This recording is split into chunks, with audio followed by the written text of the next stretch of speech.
সে অবস্থা করেছে, সারাদিন আমি মানুষটা কিছু খেতে পর্যন্ত পারিনি, আমার বাড়ির লোকজনকে কিছু খেতে পর্যন্ত দেয়নি। কাজে আজকে দেশে কোথায় সরকার, কার কাছে আমি বিচার চাইব?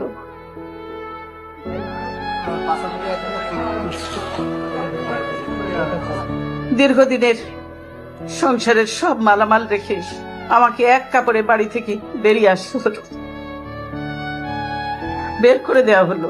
আজকে যেভাবে আমাকে অপমান করা হয়েছে, ঘরের দরজা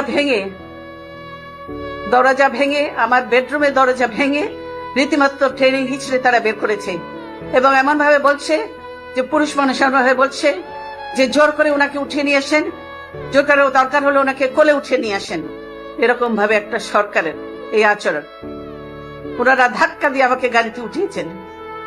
আমি এর বিচারের ভার মহান আল্লাহ ও প্রিয় দেশবাসীর উপর ছেড়ে দিলাম। আমি দেশবাসীর নিরাপত্তার জন্য মহান আল্লাহর দরবারে দোয়া করছি। আপনারা সকলেই আমার জন্য দোয়া করবেন।